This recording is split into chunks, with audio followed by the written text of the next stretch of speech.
let me give you one running tip that I think will help you improve in your running. And the best thing is it's so simple, I think you'll be able to implement it right away in your next run. We're going to talk about Footstrike because this comes up in every conversation about running form. The Footstrike is simply how your foot has a tendency to land when you run. It could be more towards the front of the foot, so forefoot striking, towards the middle of the foot, midfoot striking, or towards the back of the foot, heel striking. What we know today, for sure, according to research and some common sense, is that depending on your foot strike, the way the forces from the floor impact your body will change. For example, for a forefoot striker, much of the impact from the floor up will be absorbed by the posterior chain, so the calf muscles and the tendons. While for a heel striker, the impact forces will be rather distributed between the tendons and the muscles around the knees and the hips. And as research continues to fine-tune, we realize that the problem is not heel striking versus forefoot striking versus midfoot striking. What's really important though, just like many structures in the body, we're in a use it or lose it situation.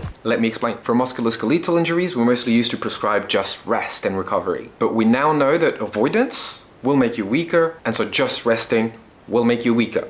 As a consequence, rather than avoiding, for example, heel striking, I'm going to recommend that you train for it. Hold on, before you click away from this video, just hear me out for a second. You want your body and your foot to be strong all around. And research has shown that you can divide the risk of injuries by over 2 if you train your foot strength. So you want to bring variety in the way you train your feet and your legs. Then you'll increase the ability of your body to absorb all the forces that are put onto your lower limbs. With just the right amount of training on each foot strike, you'll make your tendons and joints stronger and better prepared. And it's safe. I've already explained in another video why heel striking is not your biggest running problem. So you should mix up your foot strike. Funnily enough, the best way to train your foot strike is to not think about it, because focusing on your foot strike would make things really difficult to handle. You already need to think about leaning forward but not from the hips, staying upright, not swinging your arms across your chest, not out-toeing, knee driving, opening your stride. And on top of that, thinking about your foot strike is a little too much. On top of that, if you artificially modify your foot strike, let's say going from your natural heel striking to a forefoot strike, you may actually get injured. It's a bit like playing darts, you know.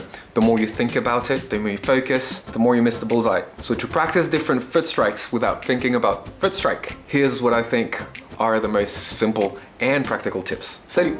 This is Stefan from Safe Motions. The trick is to add variety to your runs. Here are 4 suggestions. Have a variety of running shoe type, not just running shoes. The researchers have found that depending on the shoe type, you actually change your running form naturally. So your running form adapts to the shoe. It's really interesting. It's not really about choosing the right running shoe for your current foot strike.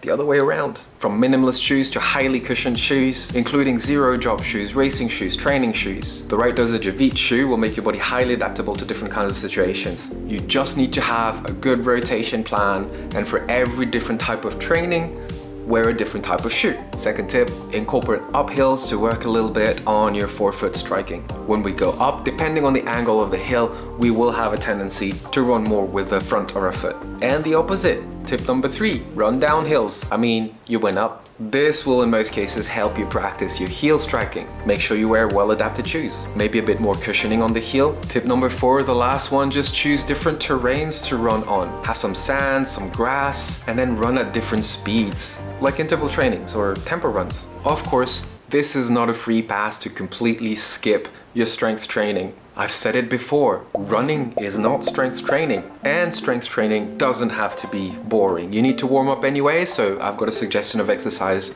right here that you can do for your warm-ups. These count, so hit the blue thumb, subscribe, and I'll see you there. À bientôt!